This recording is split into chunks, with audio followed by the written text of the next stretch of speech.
it's Corey. I've interviewed a lot of stars today, but it's a huge honor for me to be sitting here with the one and only Deborah Cox. Hi, Deborah. How are you? I'm very excited. I've been listening to you since I was a little 17-year-old gay boy sneaking into the bar, dancing to Absolutely Not in the club. So, yeah, it's very excited to meet you. You're a late bloomer. I was. A little bit, yeah.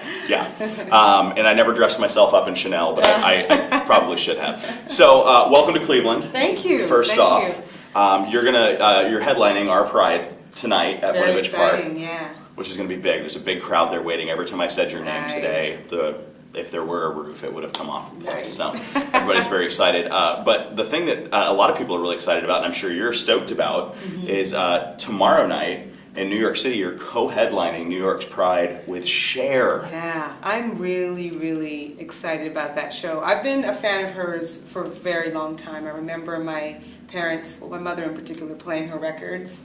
I'm half-breed, that's all I ever heard. And I just remember that, hearing that. But what I loved most about her is her overtly just outwardness and passion for civil rights, her philanthropy, the fact that she's been a triple threat most of her career. I mean, she's an amazing Academy Award-winning actress and musician who does it all, And a comedian. A lot of people don't realize that she's about her. extremely funny, Part of her show is stand-up, and it's great. It's great, yeah. She's really just multifaceted and multi-talented in many ways, and I'm excited because I'll have some one-on-one time with her. That's going to be awesome. Yeah. So I'm starstruck sitting with you. Thank You're going to be starstruck tomorrow, sitting with Cher, resisting the urge to go, oh, whoa. Yes. Okay, so obviously that's a big moment in your career that you're looking forward to. Looking back on, how many years have you been performing? Well over. She's like, thanks for asking me that question. Well, over 20 years. I mean, I've been a recording artist. About coming up to 20 years, about 17 years. My first album was out in 95.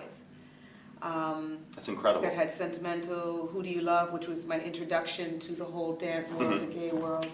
And from there, it's just been ongoing. I'll be working on my 7th album this year. So it's been a long road for me, but a great journey. And I've been really blessed to have this community stick by me with or without a record. That's very true. Yeah. What I want to talk about the length and breadth of your career because getting to perform with Cher this weekend is going to be big. Playing Cleveland Pride's huge.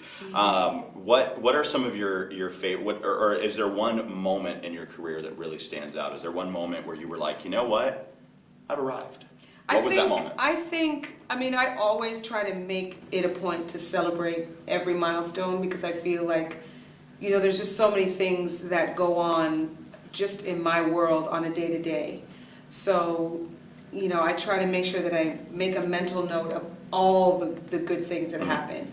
Of course, singing with Whitney Houston was one of those amazing milestones. Being, on stage, nominated for a Grammy, an American Music Award, winning Juno Awards. I mean, traveling the world. There's so many places that I've wanted to visit, like Bali and places in Africa, and music has taken me there. So I feel like I've already, have had a lifetime of these great experiences and milestones already. So I'm learning to stay in the moment, be in the moment, and enjoy it. So right now your milestone is Cleveland Pride. It tonight is. At Winovich Park. Now, where we're shooting this interview today is here in our world famous theater district, Playhouse Square. Oh. And you have, actually right out that window, right there, all of our theaters.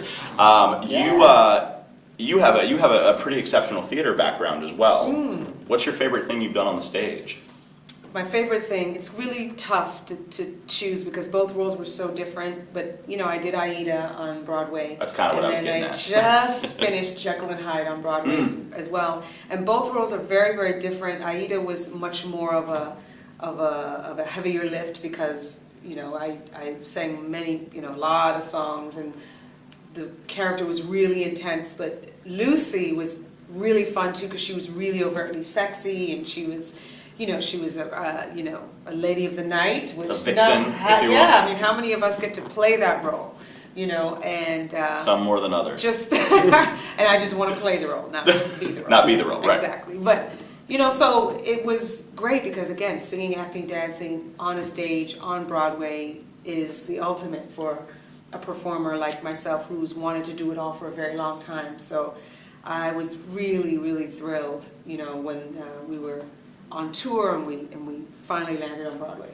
It was an exceptional role, and I just discovered your one of your big tracks from Jekyll and Hyde on a little Broadway sampler I was given. Oh, okay. And I had it on in the apartment, and all of a sudden I was like, who is this singing? And I went over and realized it was you. Oh, wow. And I ended up downloading the whole soundtrack, and it was absolutely incredible. So tonight, we all know, in fact, I got 3 of your songs into one plug for your performance tonight, Nice. very cheesily. How did you manage to do that? It was painful. You're gonna be playing at Winovich Park in front of, I think I can safely say thus far, the largest gay pride ever in Cleveland.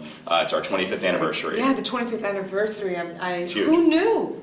What that can people this- expect? Wow. Well, you know, From you. high 'Cause you gotta energy. bring it. I always bring it. I always bring it. Live vocals, first of all. Ain't no, you know, ain't no tricks going on. It's all live music happening. Oh, It's my little somebody that's coming to the show. sexy me, right?